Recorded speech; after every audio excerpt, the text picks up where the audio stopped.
السلام علیکم ورحمۃ اللہ وبرکاتہ۔ فہم قرآن سیریز کے آج کی اس 12ویں ایپیسوڈ میں 12ویں قسط میں آپ سب کا خیر مقدم ہے۔ آج انشاءاللہ ہم قرآن کریم کا 12واں پارہ اس کو سمجھنے کی کوشش کریں گے۔ اس پارے کا بڑا حصہ سورہ ہود کا ہے، یعنی بڑے حصے پر سورہ ہود پھیلی ہوئی ہے۔ اس سے پہلے ہم نے پڑھا سورہ یونس کو، اللہ کے ایک نبی کے نام پر وہ بھی سورت تھی، اور ایک سورت اب آ رہی ہے اللہ کے ایک اور عظیم الشان نبی حضرت ہود علیہ السلام کے مبارک نام پر۔ حضرت ہود کا واقعہ اس سے پہلے گزر چکا ہے، اس صورت میں وہ واقعہ بھی آئے گا، اور ان کے علاوہ دوسرے کچھ اور واقعے بھی آئیں گے، وہ واقعے بھی پہلے گزر چکے ہیں۔ لیکن میں نے عرض کیا تھا اس سے پہلے کہ واقعات اور ٹاپکس قرآن کریم میں ایک ٹاپک بار بار آتا ہے بات کو سمجھانے کے لیے، کلیئرفیکیشن کے لیے، کہ بات اچھی طرح سے واضح ہو جائے۔ اس صورت میں سب سے پہلے اللہ تعالیٰ نے اپنی عظمت کا، اپنی شان کا بیان کیا ہے کہ اللہ تعالیٰ کی قدرت اور اس کی طاقت کیسی عظیم ہے، وہ کیا کچھ کر سکتا ہے۔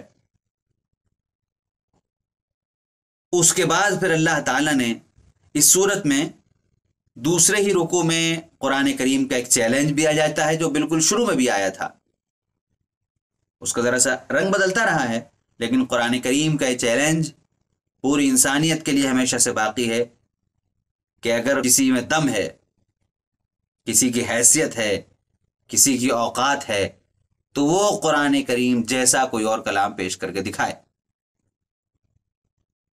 یہ چیلنج اس وقت کے لیے بھی تھا جب دنیا میں کمیونیکیشن آج کے جیسا نہیں ہوا تھا، اور آج بھی ہے جب دنیا کے سارے بڑے بڑے سورما ایک ساتھ ہو سکتے ہیں، ہر لمحہ آپس میں مل جل کے بیٹھ سکتے ہیں، ہر لمحہ میٹنگ کر سکتے ہیں۔ آج بھی یہ چیلنج باقی ہے، کسی میں دم ہے، اگر کسی کی اوقات ہے، تو قرآن کریم جیسا کلام پیش کر کے دکھائے۔ یہ سورت جہاں سے شروع ہوئی ہے، اس سے پہلے اللہ تعالیٰ نے ایک خاص بات بیان کی ہے، اپنی عظمت اور قدرت کا تو بیان کیا ہی ہے جو میں نے عرض کیا تھا، اس میں ایک خاص بات اللہ تعالیٰ نے بیان کی ہے جہاں سے 12واں پارہ شروع ہو رہا ہے، کچھ آیتیں 11ویں پارے کے آخر میں تھی۔ ایک بہت چھوٹی سی اللہ تعالیٰ نے مثال پیش کی ہے اپنی عظمت کو سمجھانے کے لیے، اپنی شان کو سمجھانے کے لیے، کہ کبھی اس طرح بھی ذرا غور کرو کہ دنیا میں کیا کچھ نہیں ہے، کیسی کیسی مخلوقات دنیا میں ہیں۔ بڑے بڑے جانور بھی ہیں، بڑی بڑی مچھلیاں، چھوٹے موٹے بالکل معمولی سے نظر نہ آنے والے کیڑے مکوڑے، جراثیم، یہ سب کچھ ہیں۔ زمین پہ رینگنے والے بھی ہیں، زمین کے اندر چلنے والے بھی ہیں، جنگلوں میں رہنے والے، سمندر کے اندر رہنے والے، فضا میں اڑنے والے، نہ جانے کیا کیا۔ کبھی ذرا اس بات پہ غور کرو کہ ان کا کھان پان کیسے چل رہا ہے، کبھی اس بات پہ غور کرو کھاتے کیا ہیں، زندہ کیسے ہیں۔ کئی ارب تو انسان ہی ایک وقت میں دنیا میں رہتے ہیں، یہ کیسے چل رہا ہے ان کا نظام۔ اور اس کے بعد جو مخلوقات ہیں، یعنی اربوں مخلوقات، دن بھر 24 گھنٹے وہ کھاتی پیتی رہتی ہیں، کیسے کہاں سے آ رہا ہے؟ اس بات پہ کبھی سوچا ہے؟ اگر نہیں سوچا تو سوچو، اپنی عقل کو دوڑاؤ۔ جب دوڑاؤ گے اور اس نظام کو سمجھو گے کہ کیسے نظام چل رہا ہے، تو تمہاری بات سمجھ میں آئے گی۔ ایک طاقت، ایک قوت ایسی ہے جو اس پورے نظام کو دیکھ رہی ہے، اور اپنی شان کے ساتھ وہ اس نظام کو چلا رہی ہے۔ یہ بات تمہاری اچھی طرح سمجھ میں آ جائے گی۔ اس کے بعد تیسرے اور چوتھے رکوع میں اللہ تعالیٰ نے حضرت نوح کا قصہ بیان کیا ہے۔ سورہ اعراف میں تفصیل سے بتا چکا ہوں کہ سب سے پہلے حضرت نوح کا قصہ کیوں بیان کیا گیا۔ تو سب سے پہلے یہاں پر حضرت نوح کا قصہ بیان کیا گیا ہے خاص طور پر آیت نمبر 45 اور 46، 45 46 میں ایک عجیب بات بیان کی گئی۔ حضرت نوح کی قوم کے لوگ جب ڈوبنے لگے، ان کا ایک بیٹا ان کے ساتھ نہیں تھا، جب وہ بھی ڈوبنے لگا، حضرت نوح کو اپنے بیٹے سے جو محبت اور پیار تھا، یعنی باپ ہونے کی حیثیت سے اس پیار نے جوش مارا۔ حضرت نوح نے دعا کی، پروردگار میرا بیٹا، وہ بھی میرا فیملی ممبر ہے، اس پہ ذرا کرم کی نظر فرما دیتے۔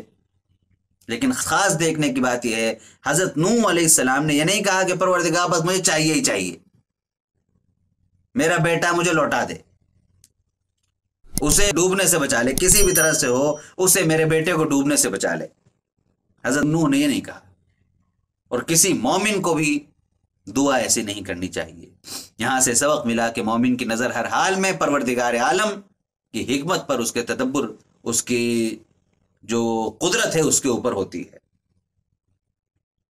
وَنَادَى نُوحٌ رَبَّهُ، نوح نے اپنے رب کو پکارا، فقال، اور کہا کہ ربی ان ابنی من اہلی، میرا بیٹا بھی میرے گھر والوں میں سے ہے،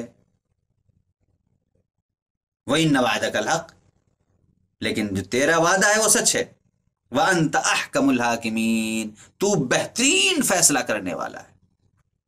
دنیا میں جتنے فیصلہ کرنے والے لوگ ہیں ان سب سے بہتر فیصلہ تو کرتا ہے۔ اپنی بات بھی رکھ دی، اور پروردگار عالم کے سامنے اپنے ایمان اور رب کے سامنے تسلیم و رضا، اس کے جھکنے، اس کا بھی مظاہرہ کر دیا کہ جو تیرا فیصلہ ہے وہ قبول ہے، خوشی خوشی قبول ہے۔ اللہ تبارک و تعالی نے جو بات فرمائی حضرت نوح سے وہ بہت اہم ہے۔ قال یا نوح، اللہ تعالیٰ نے کہا اے نوح، انہ لیس من اہلک، یہ تم نے کیا کہہ دیا کہ میرا فیملی ممبر ہے، وہ میرے گھر کا حصہ ہے، میرے گھر کا رکن ہے، یہ تم نے کیسے کہہ دیا؟ وہ انہ لیس من اہلک، تمہارے گھر والوں میں سے نہیں ہے۔ کیوں؟ انہ عمل غیر صالح، اس کے اعمال دیکھے ہیں، اس کا کیریکٹر دیکھا ہے، اس کا عقیدہ دیکھا ہے، کیا ہے؟ وہ تمہارے گھر والا کب سے ہو گیا؟ تھا تو ان کا بیٹا ہی۔ اب یہاں سے ہمیں یہ بات پتہ چلتی ہے کہ ہمارے لیے جو رشتے ناتے ہیں وہ اصل کیوں ہیں؟ اصل اس وجہ سے ہیں کہ ایمانی رشتہ ہے، یعنی سارے رشتے ناتوں سے اوپر کا رشتہ ہے ایمان کا رشتہ۔ کسی کے ماں باپ، بھائی بہن، آل اولاد اگر دین پہ باقی نہیں ہیں، یہ رب کی کھلی نافرمانی کر رہے ہیں، ہم سوچے نہیں ہے تو بھائی ہمارے ماں باپ ہی ہمارے رشتہ داری، یہ غلط ہے۔ اصل چیز دین ہے، اصل چیز ایمان ہے، اصل چیز اللہ اور اس کے رسول کا حکم ہے، اصل اس کو دیکھا جائے گا۔ جو رشتہ ہے وہ اپنی جگہ ہے، ایک انسان کی حیثیت سے ٹھیک ہے، برا نہیں کیا جا رہا آپ کے ساتھ، لیکن اصل چیز ایمان اور خدا اور اس کے رسول کا حکم ہے، اس کی پاسداری کرنا اصل، اس کا لحاظ رکھنا اصل ہے۔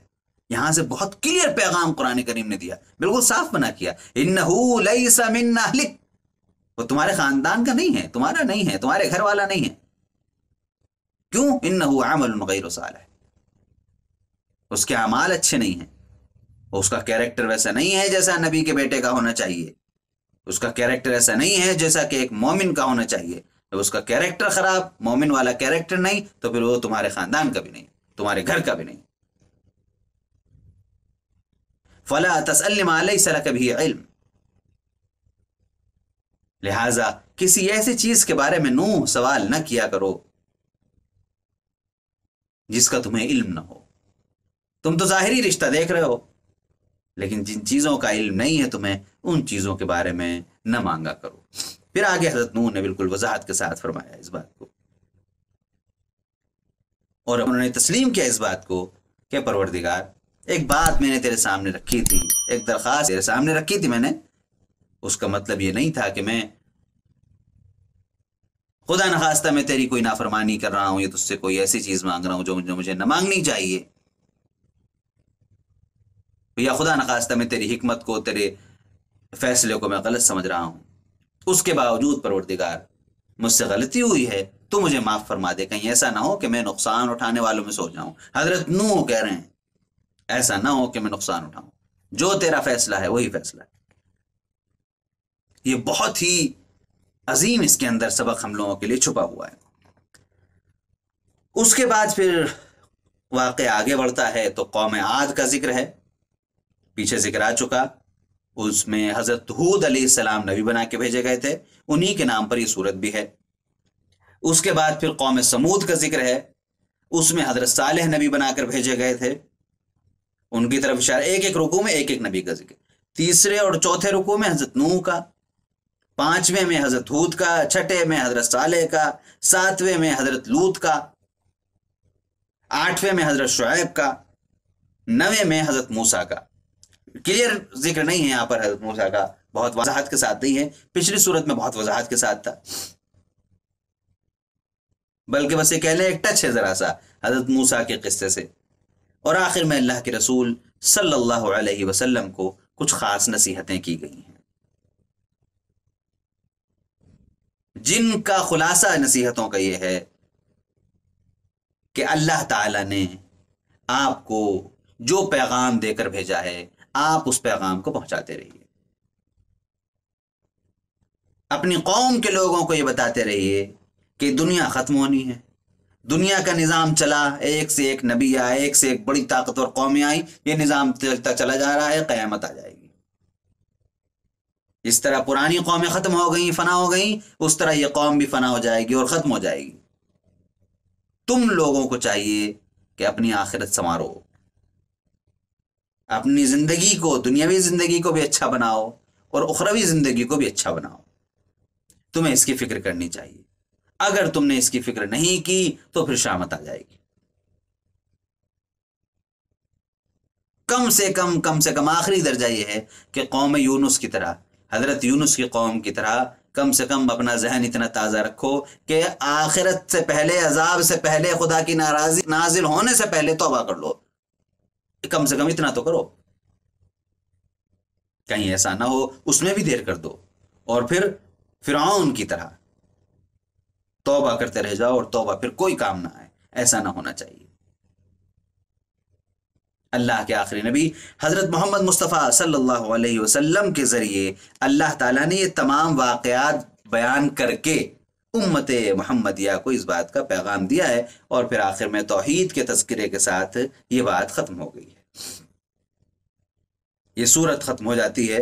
اور اس کے بعد پھر سورہ یوسف آتی ہے، انشاءاللہ سورہ یوسف، اور اس کے بعد کا پھر حصہ جو ہے اس کو ہم اگلے درس میں پڑھیں گے۔